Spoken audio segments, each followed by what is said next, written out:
ಬಿಟ್ಟಿವಿ ನಾವು ಇಲ್ಲಿ ನೋಡ್ರಿ, ಇಲ್ಲಿ ಬಿಡೋರೆಲ್ಲ ಬಂದು ಬಿಡಬೇಕು. ವ್ಯಸನ ಮುಕ್ತ ದಿನಾಚರಣೆ ಒಂದು ದಿನ ಅಲ್ಲ, ಎಲ್ಲೆಲ್ಲಿ ಹೋಗ್ತದೆ ಮಹಂತಪ್ಪನ ಪ್ರವಚನ ಎಲ್ಲಾ ಕಡೆ ಈ ಜೋಳಿಗೆ ಹೊಂಟಾಗಿ ಬಿಡ್ತದೆ. ನಮ್ಮ ಗುರುವಿನ ಜೋಳಿಗೆ ಎಷ್ಟು ಅಪರೂಪ ಅದು.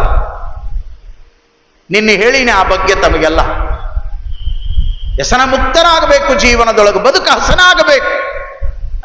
ಒಂದು ಸಣ್ಣದನ್ನ ಬಿಡಕ್ಕಾಗಲ್ಲ ಅಂದ್ರ ಇನ್ನ ಕಾಮ ಕ್ರೋಧ ಲೋಭ ಮೋಹ ಮದ ಮತ್ಸರ ಹೇಳಕ್ ಚಂದ, ಕೇಳಕ್ ಚಂದ, ಬಿಡಾಕ ಸಣ್ಣ ಬಿಡಿ ಬಿಡಕ್ಕಾಗವಲ್ದು. ಚಟ ಇದ್ದವ್ರು ಬಂದು ಒಳಗ್ ಕುಂಡ್ರಂಗೆ ಇಲ್ಲ ಅವರು. ಯಾಕಂದ್ರೆ ಅದು ಸುಮ್ಮ ಕೂಡುಗೊಡಂಗಿಲ್ರಿ. ಚಟಕ್ಕ ದಾಸರಾದವರ ಬದುಕು ಹೆಂಗಿರ್ತದಂದ್ರ ಅಪ್ಪಿ ತಪ್ಪಿ ಇಂಥ ಸಭಾದೊಳಗೆ ಎಲ್ಲಾರ ಅವ್ರು ಬಂದು ಕುಂತಿದ್ರ ಅದು ಕಿಶಾದಾಗ ಏನಿರ್ತಾವಲ್ಲ, ಗುಟ್ಕಾ ಚೀಟ, ಬೀಡಿ ಕಟ್ಟ, ಸಿಗರೇಟ್ ಬಾಕ್ಸ, ಅವು ಅವ್ರು ಕೂಡ ಮಾತಾಡ್ತಾವ. ಬಾಳೊತ್ತಾತು ಬಾಯಾಗಿಟ್ಟುಗೋ, ಬಾಳೊತ್ತಾತು ಬಾಯಾಗಿಟ್ಟುಗೋ, ಬಾಳೊತ್ತಾತು ಬಾಯಾಗಿಟ್ಟುಗೋ. ಪಟ್ನ ತೆಗೆದುವೇನ ಬಾಯಾಗಿಟ್ಟುಕೊಂಡುವೆ. ಅವಾಗ ನಮ್ಮ ಮಾತು ಕೇಳಂಗಿಲ್ಲ, ಅವ್ರಿಗೆ ಶರಣರ ಮಾತು ಕೇಳಂಗಿಲ್ಲ, ಶರಣರ ಚರಿತ್ರೆ ಕೇಳಂಗಿಲ್ಲ. ಯಾಕಂದ್ರೆ ಚಟಕ್ಕೆ ದಾಸ ಆಗ್ಯಾನವ, ಬದುಕು ಹೊಲಸು ಮಾಡಿಕೊಂಡಾನ, ಅಜ್ಞಾನದೊಳಗೆ ಬಿದ್ದಾನ, ಎಲ್ಲವನ್ನ ನಿರ್ಮಾಣ ಮಾಡ್ಯಾನ ಈ ಜಗತ್ತಿನೊಳಗೆ ಭಗವಂತ. ಕೆಟ್ಟದ್ದನ್ನ ನಾವು ನಿರ್ಮಾಣ ಮಾಡಿಕೊಂಡೀವಿ.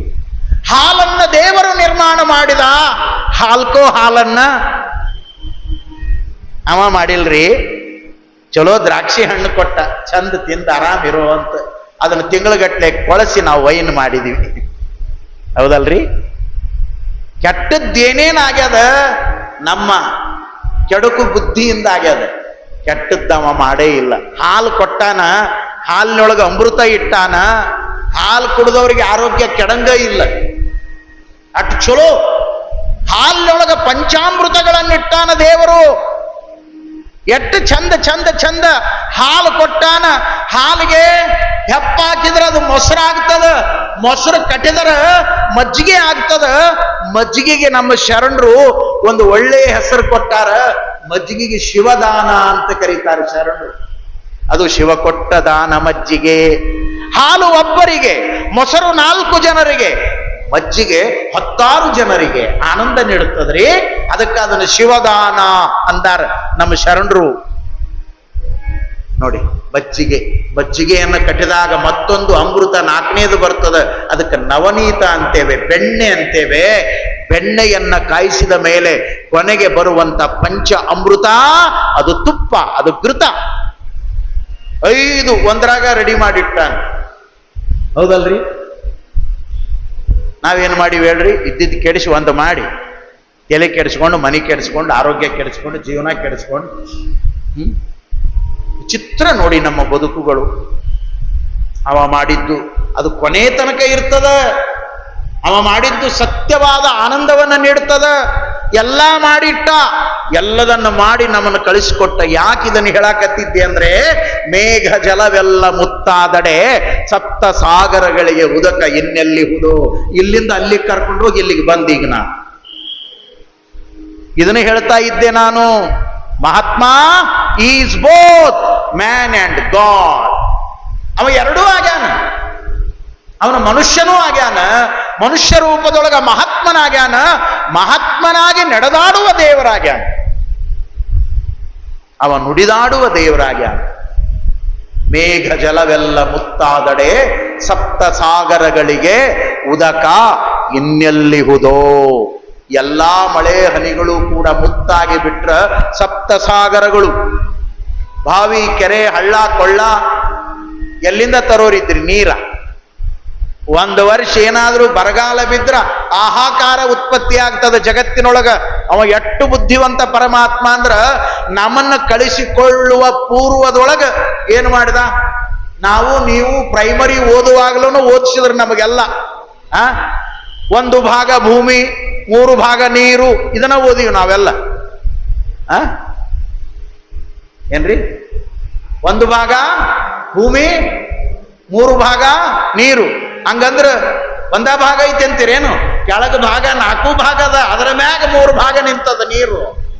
ಭಕ್ತಿ ಎಂಬ ಪೃಥ್ವಿಯ ಮೇಲೆ ಅದು ನಿಂತದ. ಪೃಥ್ವಿ ತತ್ವ ಆಧಾರ ತತ್ವ ಇದು. ಆಕಾಶಕ್ಕೆ ಆಧಾರ ಭೂಮಿ, ಭೂಮಿಗೆ ಆಧಾರ ಆಕಾಶ. ಇವೆರಡೂ ಪ್ಲಸ್ಸು ಮೈನಸ್ ಇದ್ದಂಗದಾವ್ರಿ. ಅಂದಲ್ಲೇ ಇವು ನಿಂತಾವ, ಅವಕ್ಕೆ ತೊಲಿ ಇಲ್ಲ, ಜಂತಿ ಇಲ್ಲ, ಕಂಬ ಇಲ್ಲ, ಎಂದು ಸೃಷ್ಟಿ ಆಗ್ಯದ ಹಂಗ ನಿಂತದ. ನಾವು ಕಟ್ಟಿದ್ 40 ವರ್ಷ ನಿಲ್ಲವಲ್ಲು. 20 mm ಹಾಕಿವು, ಮತ್ ಗಟ್ಟಿರ್ಬೇಕಂತ. 12 ಅಲ್ಲ, 16 ಅಲ್ಲ, 20 ರಾಡ್ ಎಂತವ್ ಹಾಕಿವಿ, ಕಾಂಕ್ರೀಟ್ ಎಂತದ್ ಬಳಸಿವಿ, ಅಲ್ಟ್ರಾಟೆಕ್ ಯೂಸ್ ಮಾಡಿ ಚಲೋ ಇಂಜಿನಿಯರ್ನೇ ಹಿಡ್ಕೊಂಡಿವಿ. ಕರೆ ಏನು ಜಿಗದಾಡಿದ್ರು ನಿಮ್ಮ ಕಸರತ್ 50 ವರ್ಷ ಅಳಿಗಾಡಿ ಹೋಗ್ತದ. ಕಟ್ಟೋದ 45 ವರ್ಷಕ್ಕೆ ಕಟ್ತೀರಿ ಮನಿ, 30 ವರ್ಷಕ್ಕೆ ಕಟ್ಟಿದ ಗಣಮಗೆ ಯಾವದಾನ ಈ ಭೂಮಿ ಮ್ಯಾಗ ಏನ್ರಿ? ಮನೆ ಕಟ್ಟೋದ 40 ಮೇಲೆ, 40ರೊಳಗೆ ಯಾರು ಮನೆ ಕಟ್ಟಕ್ಕಾಗಿಲ್ಲ.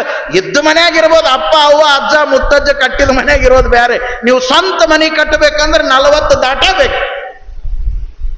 ಕಟ್ಟೆರ ಏಸು ವರ್ಷ ಕಸರತ್ ಮಾಡೋರು ಅದೀರಿ ಈಗಿನ ಕಾಲದಾಗ. ಮನಿ ಕಟ್ಟಿದನ್ರಿ 3 ವರ್ಷ ಆಗಿತ್ತು, ಹೋದ ಆ ಕಡೆ ಸುಡುಗಾಡಿ, ಅವನ ಮನಿ ಬೇರೆ ಅದು ಇಟ್ಟು ಬರ್ತಾರ. ಇದು 30-40 ಕಟ್ಸ್ಯಾನ ಪ್ಲಾನ್ ಮಾಡಿ, ಅದ್ಭುತ. ಅಲ್ಲಿ ತೆಗೆಯೋದ ಬೇರೆ. ಹಿಂಗ 6 ಹಿಂಗ 3 ಕುಂಡ್ರು, ಗಪ್ಕೊಂಡ್ರು, ಎದ್ದು ಬರಬೇಡ ಒಟ್ಟ.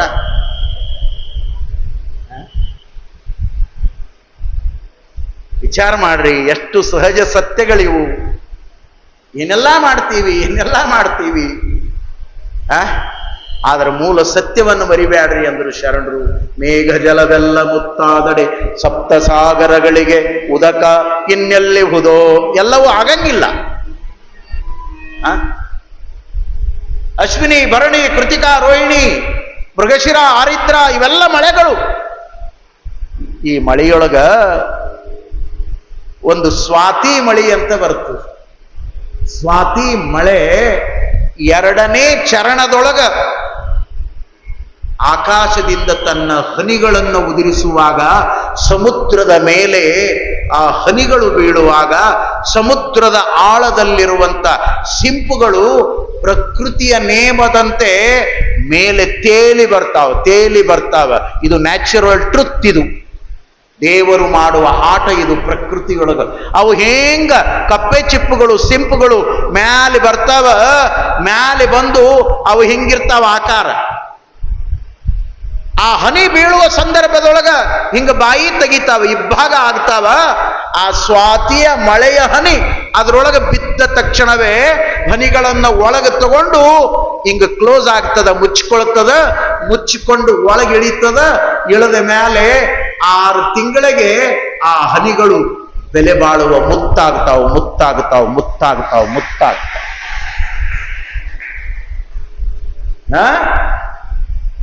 ಹೆಂಗ ಬರದಾರ ಚನ್ನಬಸವಣ್ಣನವರು, ಎಂತ ವಿಜ್ಞಾನಿ ಚನ್ನಬಸವಣ್ಣ. ಅದನ್ನ ನೋಡಿ ಹಂಸಲೇಖ ಹಾಡು ಬರೆದ್ರು ಮುಂದೆ. ಸ್ವಾತಿ ಮಳೆಯ ಅದೇನೋ ಬರ್ದಾರಲ್ರಿ. ಅದು ನಮಗನ್ನಕ್ ಬರಲ್ರಿ, ಏನ್ ಮಾಡೋದ? ನಿಮಗ್ ನೋಡ್ರಿ ಜಲ್ದಿ ಬಂತದು. ಅದ ವಚನ ಕೇಳಿದ್ರಿ, ಅಪ್ಪ ನೀವೊಬ್ಬರ ಹೇಳ್ರಿ. 50 ಮಂದಿ ಅಂದ್ರಿ. ಸ್ವಾತಿ ಮುತ್ತಿನ ಮಳೆ ಹನಿಯೋ ಟುಮ್ ಟುಮ್ ಟುಮ್ ಟುಮ್ ಟುಮ್ ಟುಮ್ ಟುಮ್ ಟುಮ್ ಟುಮ್. ಅದು ಹನಿ ಬಿದ್ದಂಗ ಆಗ್ಬೇಕಲ್ಲ. ಮ್ಯೂಸಿಕ್ ಕೊಟ್ಟಾರ ಅವ್ರ ಹಿಂದೆ, ನಾದ ಬ್ರಹ್ಮ. ಹೌದಲ್ರಿ? ಚನ್ನಬಸವಣ್ಣನವರ ಮಾತನ್ನ ಆಧುನಿಕ ಸಾಹಿತ್ಯದ ಚಲನಚಿತ್ರ ಗೀತೆಯೊಳಗ ಬಳಸಿಕೊಂಡಾರ. ವಚನ ಸಾಹಿತ್ಯ ಯಾಕೆ ಶ್ರೀಮಂತ ಸಾಹಿತ್ಯ ಆಗ್ತದಂದ್ರ ಎಲ್ಲದಕ್ಕ ಭೂಮಿಕೆಯಾಗಿರುವಂತಹದ್ದು ಶರಣರ ವಚನಗಳು ಕನ್ನಡ ನಾಡಿನ ಇತಿಹಾಸದೊಳಗ. ಅಲ್ಲವರ ಎತ್ತಣ ಮಾಮರ ಎತ್ತಣ ಕೋಗಿಲೆ ಎತ್ತಣಿಂದೆತ್ತ ಸಂಬಂಧವಯ್ಯ ಅನ್ನುವುದನ್ನ ಚಿ ಉದಯಶಂಕರ್ ಅವರು ಮಾಮರವೆಲ್ಲೋ ಕೋಗಿಲೆಯಲ್ಲೋ ಏನಿದು ಸ್ನೇಹ ಸಂಬಂಧ ಅಂತ ಗೀತೆ ಬರೆದ್ರು. ಅಲ್ಲವರ ವಚನ ಇಲ್ಲಿ ಬಂತು. ಚನ್ನಬಸವಣ್ಣನವರು ಹೇಳಿದ್ರು, ಭೂಮಿ ಇಲ್ಲದೆ ಬಂಡಿ ನಡೆಯಬಹುದೇ? ವಚನದ ಚನ್ನಬಸವಣ್ಣ ಅವರ ವಚನ. ಅದನ್ನ ಅವರು ಬರೆದಿಟ್ರು ಗೀತೆಯೊಳಗೆ. ನೀರ ಬಿಟ್ಟು ನೆಲದ ಮೇಲೆ ಏನ್ರಿ? ಮುಂದಿನ ಹಾಡ್ರಿ ನೀವ. ಎಷ್ಟು ಅನುಭವ ಅದ ಅಂತೀರಿ. ಷಣ್ಮುಖ ಶಿವಯೋಗಿಗಳ ಸಗರ ನಾಡಿನ 17ನೇ ಶತಮಾನದ ವಚನ ಸಾಹಿತ್ಯವನ್ನು ಬಳಸಿಕೊಂಡು ಇವತ್ತು ನಿಮಗೇನು ಅಪರೂಪದ ಪ್ರೇಮ ಗೀತೆಗಳು ಅಂತಿರಲ್ಲ, ಅವೆಲ್ಲ ಹುಟ್ಟಿದ್ದು ವಚನ ಸಾಹಿತ್ಯದಿಂದ. ಹುಣಸೂರು ಕೃಷ್ಣಮೂರ್ತಿ ಅವರು ಭಕ್ತ ಕುಂಬಾರ ಸಿನಿಮಾ ತೆಗೆಯುವ ಕಾಲದೊಳಗೆ ಹುಬ್ಬಳ್ಳಿ 3000 ಮಠದಾಗ ಬಂದು 6 ತಿಂಗಳ ಇದ್ರು ಅವರು. ನಾವೆಲ್ಲ ಮರಿದೇವರು ಆ ಕಾಲದೊಳಗೆ 6 ತಿಂಗಳ ಹುಬ್ಬಳ್ಳಿ 3000 ಮಠದೊಳಗಿದ್ರು. ಯಾಕಿದ್ರು ಅಂದ್ರೆ ಒಂದು ಗೀತೆ ಬರೆಯುವ ಸಲುವಾಗಿ ಉಳ್ಕೊಂಡಿದ್ರು. ಒಂದು ಗೀತೆ ಬರೆಯಕ್ಕೆ 6 ತಿಂಗಳ ಟೈಮ್ ತಗೊಂಡ್ರು. ಅದು ಶರಣರ ವಚನಗಳ ಪ್ರಭಾವದಿಂದ. ಎಲುವಿನ ತಡಿಕೆ, ಮೂತ್ರದ ಕುಡಿಕೆ, ಸುಡಲಿ ದೇಹವ ಒಡಲ ವಿಡಿದು ಕೆಡದಿರು ಚನ್ನ ಮಲ್ಲಿಕಾರ್ಜುನ ಅನ್ನುವಂತ ಅಕ್ಕನ ವಚನ ಮಾನವ ದೇಹ ಮೂಳೆ ಮಾಂಸದ ತಡಿಕೆ. ಇದನ್ನ ಅಕ್ಕನ ವಚನದಿಂದ ಬರೆದರು ಹುಣಸೂರು ಕೃಷ್ಣಮೂರ್ತಿ. ಮೂಲ ಮರಿಬ್ಯಾಡ್ರಿ, ಮೂಲ ಸತ್ಯ ತಿಳ್ಕೊಳ್ರಿ. ಏನು ನಮ್ಮ ಶರಣರ ಅನುಭವ ಸಂಪತ್ತು, ಜ್ಞಾನ ಸಂಪತ್ತು, ವಚನ ಸಂಪತ್ತು. ಇಂಥದ್ದು ಹೇಳ್ಕೊತ ಹೋದ್ರೆ ತಿಂಗಳು ಹೇಳ್ತೀನಿ ನಾ, ಅಟ್ಟದಾವ ಇವು. ಮತ್ತೆ ಇದನ್ನ ಹೇಳಿದ್ರೆ ಮುಂದಿಂದ ಹೇಳ್ಬೇಕಲ್ಲ. ಅವು ಒಳಗೆ ಹಿಂಗದ ರೀ. ನಮ್ಮಪ್ಪ ನನ್ನ ಗುರು ಹಿಂಗ ತುಂಬ್ಯಾನಲ್ಲ, ಅವು ಒಳಗಿದ್ದು ನಾ ಮೊದಲು ಬರ್ತೀನಿ, ನೀ ಮೊದಲು ಬರ್ತೀರ. ಅವು ಗುದ್ದಾಡಿ ಹೊರಗೆ ಬರ್ತಾವ. ನಾನರ ಏನು ಮಾಡ್ಬೇಕು ಹೇಳಿ? ಬಂದು ಕುಂದಿರ್ತೀನಿ, ಶರಣಪ್ಪ ಶರಣು ಅಂತೀನಿ, ಬಸವೇಶನ ಸ್ಮರಣೆ ಮಾಡ್ತೀನಿ, ಗುರುವೇ ಮಹಂತೇಶ ಅಂತ ಕುಂತ್ರ ಸಾಕು. ಒಳಗೆ ಏನೇನದ ಎಲ್ಲದನ್ನ ಆನಂದವಾಗಿ ಹೊರಗೆ ಹಾಕ್ತ ತತ್ವಕ್ಕ, ಶಾಸ್ತ್ರಕ್ಕ, ಆ ಚರಿತ್ರೆಗೆ ಚ್ಯುತಿವಾರದಂತೆ ಅನುಭವದ ಸಂಪತ್ತನ್ನು ಹೊರಗಾಗ್ತಾನ ನಮ್ಮಪ್ಪ ಗುರು ಮಹಂತೇಶ, ವಿಜಯ ಮಹಂತೇಶ. ಅವರು ಕೊಟ್ಟ ಕೃಪಾ ಇದು, ಅವರ ಆಶೀರ್ವಾದ ಇದು, ಅವರ ಸೇವಾ ಭಾಗ್ಯದ ಪುಣ್ಯದ ಫಲ ನನ್ನ ಬದುಕಿನೊಳಗೆ. ನಿಜವಾಗಲೂ ಕೂಡ ಶರಣರ ಅನುಭವ ಬಹಳ ದೊಡ್ಡದು. ಅದಕ್ಕಾಗಿ ಮೇಘ ಜಲವೆಲ್ಲ ಮುತ್ತಾದಡೆ ಎಲ್ಲವೂ ಆಗೋದಿಲ್ಲ, ಅದು ಒಂದೇ ಆಗ್ತದೆ. ಎರಡನೇ ಮಾತು ಹೇಳಿದ್ರು, ದಟ್ಟ ಬಯಲೆಲ್ಲ ಗಟ್ಟಿಗೊಂಡಡೆ ಮರ್ತ್ಯರಿಗೆ ಕಾವು ಎನ್ನೆಲ್ಲಿಹುದೋ. ಆಕಾಶಕ್ಕೂ ಭೂಮಿಗೂ ಏಕಾಕಾರವಾಗಿರುವಂತ ಬೆಟ್ಟ, ಪರ್ವತ, ಗುಡ್ಡಗಳೇ ಇದ್ದಿದ್ರ ಅಖಿಲ ಭಾರತ ಶಿವಾನುಭವ ಮಂಟಪ ಎಲ್ಲಿರುತ್ತಿತ್ತು? ನಾವು ನೀವು ಎಲ್ಲಿ ಕುಂದ್ರವ್ರಿದ್ದೀವಿ? ಗುಡ್ಡದ ಮೇಲೆ ಕುಂಡಿರ್ತಿದ್ವಿ? ಶಿಖರದ ಮೇಲೆ ಕುಂಡಿರ್ತಿದ್ವಿ? ಇಲ್ಲ. ಎಲ್ಲಿ ಏನೇನು ಇಡಬೇಕು ಅದನ್ನೆಲ್ಲ ಅವ ತಯಾರಿ ಮಾಡಿ ಇಟ್ಟಾನ. ಇಟ್ಟಿದ್ದನ್ನ ಚಂದ ಇಡಾಕ ತಯಾರಿಲ್ಲ ನಾವು. ಅಟ್ ಸುಮಾರು ಹುಟ್ಟಿವಿ ನಾವೆಲ್ಲ. ಚಂದ ಇದ್ದು ಗುಡ್ಡ ಒಂದು ಉಳಿಸಿಲ್ಲ. ಉಳಿಸಿವೇನ್? ಗುಡ್ಡಕ್ಕೆ ಗುಡ್ಡನ ಬರೆಯೋದು ಮಾಡೀವಿ, ಗ್ರಾನೈಟ್ ಮಾಡಿ ಹಾಳು ಮಾಡಿ. ಮುದುಗಲ್ಲು ಎಂಥ ವೈಭವದ ಗುಡ್ಡ, ನಮ್ಮ ಗುಡ್ಡ ನೋಡಾಕ ಬರ್ತಿದ್ರು. ನಮ್ಮ ಊರಾಗ ಗುಡ್ಡನ ಉಳಿದಿಲ್ಲಿ, ಎಲ್ಲ ಬೋಳು ಮಾಡ್ಯಾರ್ರಿ. ಎಲ್ಲ ಗುಡ್ಡ ಬೋಳು ಮಾಡಿ ಅವ್ರ ಸೌಕರ್ಯ ಆಗ್ಯಾರ. ನಮ್ಮ ನಾಡಿನ ಮಣ್ಣು ಮಾರಿ ಮೈನ್ಸ್ ಮಾಡಿ ಸೌಕಾರರಾದ್ರು. ಗೊತ್ತದಲ್ಲ ನಿಮಗೆ? ಮಣ್ಣಿನ ಗದ್ದಲದಾಗ ಏನೇನೋ ಮಾಡಿ ಒಳಗೆ ಹೋಗಿ ಕುಂತು ಬಂದ್ರು, ಮತ್ತು ಹೊರಗೆ ಬಂದ್ರು, ಜಿಗದಾಡಿ ಮತ್ತೆ MLA ಆದ್ರು. ಮತ್ತೆ MLA ಆದ್ಮೇಲೆ ಹೋಗಿ ಮತ್ತೆ ಹೊರಗೆ ಬಂದ್ರು. ಮಣ್ಣು ಮಾರಿ ಮೈನ್ಸ್. ಅದಕ್ಕೆ ಇತಿಹಾಸ ಏನು ಹೇಳ್ತದ? ಇತಿಹಾಸದ ಪ್ರಾಧ್ಯಾಪಕರು ತಾವು ಇಲ್ಲಿರ್ತೀರಿ. ವಿಜಯನಗರ ಸಾಮ್ರಾಜ್ಯದ ಕನ್ನಡ ನಾಡಿನ ಇತಿಹಾಸವನ್ನು ಹೇಳುವಾಗ ಹಾದಿಯೊಳಗ ಬೀದಿಯೊಳಗ ಮುತ್ತು ರತ್ನಗಳನ್ನ ಬಳ್ಳದಲ್ಲಿಟ್ಟು ಅಳೆದು ಮಾರ್ತಿದ್ರು ಅನ್ನುವಂಥ ಕಾಲಘಟ್ಟದ ಇತಿಹಾಸವನ್ನು ನಾವು ಕೇಳ್ತೇವೆ. ಅಂದು ಇದ್ದ ಇತಿಹಾಸ ಇಂದಿಗೂ ಸುಳ್ಳಾಗಿಲ್ಲ. ನೀವು ವಿಜಯನಗರ ಸಾಮ್ರಾಜ್ಯದ ಇವತ್ತಿನ ಹಾಳು ಬಿದ್ದ ಕೊಂಪೆಯ ಕಡೆ ಹೋದ್ರೂ ಕೂಡ, ಹಂಪೆಯ ಕಡೆ ಹೋದ್ರೂ ಕೂಡ ಅಲ್ಲಿ ಇವತ್ತು ಮೈನ್ಸಿನ ವ್ಯಾಪಾರ ನಡೀತದ. ಆ ಮಣ್ಣಿಗೆ ಇಷ್ಟು ಕಿಮ್ಮತ್ತದಲ್ಲ, ವಿದೇಶದವರು ಆ ಮಣ್ಣನ್ನು ಪಡ್ಕೊಳ್ತಾರ. ನಿಮಗೆ ಅಚ್ಚರಿಯ ಮಾತು ಹೇಳ್ತೀನಿ, ಸೊಂಡೂರು ಭಾಗದೊಳಗ 3 ಸಲ ನಮ್ಮ ಪ್ರವಚನ ಆಯ್ತು. ಸೊಂಡೂರಾಗ ಎಂತೆಂತ ಶ್ರೀಮಂತರದಾರ ಅಂದ್ರ, ನೀವ್ಯಂಗ ರೈತರು ನಿಮ್ಮ ಮನೆಯೊಳಗ ಜೋಳದ ಚೀಲದ ನಿಟ್ಟ, ಸಜ್ಜಿ ಚೀಲದ ನಿಟ್ಟ, ತೊಗರಿ ನಿಟ್ಟ ಹೆಂಗ್ ಒಟ್ತೀರಿ ಹಂಗ ಅವ್ರ ರೊಕ್ಕದ ನಿಟ್ಟು ಒಟ್ಟ. ಸೊಂಡೂರ ಚೀಲದಾಗ ತುಂಬಿಡ್ತಾರ್ರಿ. ಈಗ ಒಂದಿಟ್ಟು ಕಡಿಮೆ ಆಗ್ಯಾರ. ನಾವು ಅವಾಗ ಹೋದಾಗ ಹಂಗ ಇತ್ತು. ಇವೇನ್ರಿ ಅಂತ ಕೇಳಿದ್ರಿ, ಅಪ್ಪ ಇವೆಲ್ಲ ನೋಟ ಅಂತಿದ್ರು. ತುಂಬಿ ಬಿಡ್ತದೆ. ಇದು ಹೆಂಗಾಗ್ಯಾರ? ಒಬ್ಬ ಸಾಮಾನ್ಯನ ಮನೆಗೆ ಹೋಗಿದ್ದೀವಿ ಬಂದಿದ್ದೀವಿ ನಾವು ಪ್ರಸಾದಕ್ಕ. ಅವ ಸಹಿತ ತುಂಬಿಟ್ಟಿದ್ದ. ಕೇಳಿದೆ ನಾನು, ಹಿಂಗ್ಯಂಗೋ ತಮ್ಮ ಅಂದ್ರ ಅವ ಅಂದ, ಯಪ್ಪಾ ದಿವಸ ಒಂದು 100 ಲಾರಿಯೊಳಗ ಮಣ್ಣು ತುಂಬಿಕೊಂಡು ಹೋಗ್ತಿರ್ತಾರ. ನಮ್ಮಲ್ಲಿ ಹಂಸಗಳು ಬಹಳ ಅದಾವ. ಆ ಜಂಪಿಗೆ ಮಣ್ಣು ಉದುರಿ ಬಿದ್ದದ್ದನ್ನ ಅದನ್ನು ಕೂಡಿಸಿ 1 ವರ್ಷದಾಗ 10 ಗಾಡಿ ನಾವು ಒಬ್ಬನ ಮಾರ್ಕೋತೀನಿ, ಅದ್ರ ರೊಕ್ಕ ಇದ. ನಾವು ಗಾಡ್ಯಾಗಿಂದ ಉದುರಿ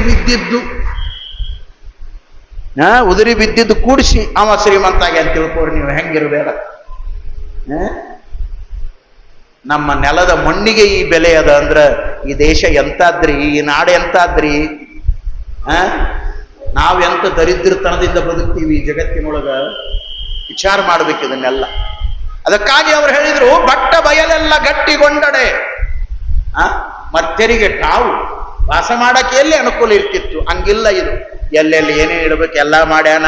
ಈ 2 ಮಾತುಗಳನ್ನ ಹೇಳಿ ಚನ್ನಬಸವಣ್ಣನವರು ಹೇಳ್ತಾರೆ, ಹುಟ್ಟಿದ ಮನುಜರೆಲ್ಲ ನೆಟ್ಟನೆ ಶಿವಜ್ಞಾನಿಗಳಾದರೆ. ಹುಟ್ಟಿದವರೆಲ್ಲ ಶರಣರಾಗಿ, ಶಿವಜ್ಞಾನಿಗಳಾಗಿ, ಅವತಾರಿಗಳಾಗಿ, ಸತ್ಪುರುಷರಾಗಿ, ಶಿವಯೋಗಿಗಳಾಗಿ, ಶರಣ ಸಂತ ಮಹಂತರಾಗಿ ಹುಟ್ಟಿ ಬಿಟ್ಟಿದ್ರ ಇದು ಯಾವುದರ ಅವಶ್ಯಕತೆ ಇರಲಿಲ್ಲ ಈ ಜಗತ್ತಿನೊಳಗ. ಹುಟ್ಟುವ ಮನುಜರೆಲ್ಲ ನೆಟ್ಟನೆ ಶಿವಜ್ಞಾನಿಗಳಾದರೆ. ಪ್ರಶ್ನೆ ಮಾಡ್ತಾರೆ ಚನ್ನಬಸವಣ್ಣನವರು, ಭವದ ಬಳ್ಳಿಗೆ ಬೀಜ ಇನ್ನೆಲ್ಲಿಹುದೋ? ಇದ್ದಿಲ್ಲ. ಅದಕ್ಕಾಗಿ ಅವರು ಹೇಳಿದ್ರು, ಕೂಡಲ ಚನ್ನ ಸಂಗಮ ದೇವ ಸಾವಿರಕ್ಕೊಬ್ಬ ಸತ್ಯ. ಸತ್ಯದ ಬಗ್ಗೆ 1000 ಜನ ಭಾಷಣ ಮಾಡಬಹುದು, ನಮ್ಮಂತವ್ರು ಮಾತಾಡಬಹುದು. ಟ್ರುತ್ ಇಸ್ ಗಾಡ್ ಹೇಳಬಹುದು, ಸತ್ಯ ಹಿ ಭಗವಾನ್ ಹೈ ಹೇಳಬಹುದು. ಭಾಷಣ ಮಾಡಕ್ಕೇನು ಗಂಟುಗೆ ಶಬ್ದಗಳದಾವ, ಸಾಹಿತ್ಯ ಅದ, ಬೇಕಾದ್ದು ತುಂಬಿ ಅದ, ಮಾತಾಡಬಹುದ್ರಿ. ಚನ್ನಬಸವಣ್ಣವ್ರು ಎಷ್ಟು ಆಲೋಚನಾಪರ ಮಾತುಗಳನ್ನು ಹೇಳ್ತಾರಂದ್ರ, 1000ಕ್ಕೊಬ್ಬ ಸತ್ಯ. ಸತ್ಯದ ಬಗ್ಗೆ 1000 ಜನ ಮಾತಾಡ್ತಾರ, ಸತ್ಯದ ಸಮೀಪಕ್ಕೆ 100 ಜನ ಹೋಗ್ತಾರ. ಆದ್ರೆ ಸತ್ಯವನ್ನ ಸಾಧಿಸುವವನು ಒಬ್ಬನೇ ಆಗಿರ್ತಾನ. ಅಂತವನು 1000ಕ್ಕೆ ಒಬ್ಬ ಸಿಗ್ತಾನ. 1,00,000ಕ್ಕೊಬ್ಬ ಭಕ್ತ. ಒಬ್ಬ ಶುದ್ಧವಾದ ಭಕ್ತನನ್ನ ಕಾಣಬೇಕು ಅಂದ್ರೆ ಅವ 1,00,000ಕ್ಕೊಬ್ಬ ಸಿಗ್ತಾನ. ಸುಮ್ಮನೆ ಬರೀ ಮೈ ತುಂಬಾ ವಿಭೂತಿ ಹಚ್ಕೊಂಡು 2 ಕಳ್ಳಿ ಕಟ್ಟಿಗೆ ಅಂತ ಉದಿನ ಕಟ್ಟಿ ಹಿಡ್ಕೊಂಡು ಊರಾಗಿದ್ದು ಗುಡಿ ಸುತ್ತಾವ ಭಕ್ತ ಅಲ್ಲ. ಸುತ್ತಾವ, ಎಲ್ಲರೂ ಸುತ್ತಿದ್ ನೋಡಿ ಇವು ಸುತ್ತಾವ. ಹಿಂಗ್ ಸುತ್ತವ್ರು ಭಕ್ತರಲ್ಲ. ಅರಿವು ಆಚಾರ ಅನುಭಾವಗಳ ಮೂಲಕ ಅಂತರಂಗದೊಳಗ ಕೈಂಕರ್ಯದ ಭಾವ ಅಳವಟ್ಟು ತಾನಾಗಿ ಪರಮಾತ್ಮ ಸತ್ಯವನ್ನ ತಿಳಿದು ಈ ಜಗತ್ತಿನೊಳಗೆ ಎಲ್ಲೆಡೆಯಲ್ಲಿಯೂ ಅದನ್ನ ಕಾಣುವಂತ ಸದ್ಭಾವ ಯಾವನೊಳಗ ಮೂಡ್ತದ ಅವ ಭಕ್ತ ಆಗಾಕ ಬರ್ತದ. ಅಂತವರು 1,00,000ಕ್ಕೊಬ್ಬ ಕೋಟಿಗೊಬ್ಬ ಶರಣ ನೋಡಿ, ಕೋಟಿಗೊಬ್ಬ ಶರಣರು. ಇಷ್ಟು ಮಾನವ ಲೋಕ ಈ ಜಗತ್ತಿನೊಳಗ ಇಷ್ಟೆಲ್ಲ ಜನಸಂಖ್ಯೆಯನ್ನು ನಾವು ಕಂಡ್ರ ಅಂದು 770 ಶರಣರನ್ನ ಕಾಣ್ತೇವೆ. ಅದಾದ ಮೇಲೆ ಇಷ್ಟು ವರ್ಷಗಳ ಕಾಲ ಕಾಯಬೇಕಾಯಿತು. ಮತ್ತೊಬ್ಬ ಮಹಾನುಭಾವ ಅರಳ ಗುಂಡಿಗೆಯ ಅಮರ ಮೂರ್ತಿಯಾಗಿ ಶರಣನಾಗಿ, ಕೋಟಿಗೊಬ್ಬ ಶರಣನಾಗಿ ಕಲಬುರಗಿಯ ಶರಣ ಈ ಧರೆಗೆ ಬಂದ. ಅದಕ್ಕೆ ನಾನು ಹೇಳ್ತಾ ಇದ್ದೀನಿ, ಎಲ್ಲ ವಿದ್ಯಾರ್ಥಿಗಳಂತೆ 6ನೇ ವಯಸ್ಸಿನೊಳಗೆ ಶರಣಬಸಪ್ಪ ತಲೆ ಅಳ್ಳಾಡಿಸಲಿಲ್ಲ. ಹುಟ್ಟಿದವರೆಲ್ಲ ಮಹಾತ್ಮರಲ್ಲ. ಶರಣಬಸಪ್ಪ ಅಕ್ಷರವನ್ನ ಕಲಿಸುವಂತ ಗುರುವನ್ನ ಪ್ರಶ್ನೆ ಮಾಡ್ತಾನ. ಓಂ ಅನ್ನುವಂತ ಓಂಕಾರವನ್ನ ತೀಡಿಸಿ ವರ್ಣ ಪ್ರಣವಾರೂಢನು, ಪ್ರಣವ ಸ್ವರೂಪನು, ಪ್ರಣವ ಪ್ರಕೃತಿ ಸೌಜ್ಞನು, ಪ್ರಣವ ಷಡಂಗ ಸಮರಸ ನಮ್ಮ ಕೂಡಲ ಸಂಗಮ ದೇವನು ಅನ್ನುವಂತ ತತ್ವದ ಓಂಕಾರವನ್ನ ಬರೆಸಿ ಅಕ್ಷರದ ಆರಂಭ ಮಾಡುವಾಗ ಶರಣಬಸಪ್ಪ ಅತ್ಯಂತ ಶ್ರದ್ಧಾಭಕ್ತಿಯಿಂದ ಅದನ್ನ ಬಾಯಿ ತುಂಬ ಉಚ್ಚಾರಣೆ ಮಾಡ್ತಾ ನುಡಿತಾ ಓಂ ಅನ್ನುವಂತ ಆ ಬೀಜಾಕ್ಷರದ ಪ್ರಣವವನ್ನ ಬರಿಲಿಕ್ಕೆ ಪ್ರಾರಂಭ ಮಾಡಿ ವಿದ್ಯಾರಂಭವನ್ನ ಮಾಡಿದ. ಆ ವಿದ್ಯಾರಂಭದ ಜೊತೆಗೆ ಮುಂದಿನ ಬದುಕಿನ ಲೀಲೆ ಹೇಗೆ ಸಾಗುತ್ತದೆ ಎನ್ನುವುದನ್ನ ಮತ್ತೆ ನಾಳೆ ದಿನದ ಪುರಾಣ ಪ್ರವಚನದಲ್ಲಿ ನಾವೆಲ್ಲ ಕೇಳೋಣ ಅನ್ನುವಂಥ ಮಾತುಗಳನ್ನ ಹೇಳಿ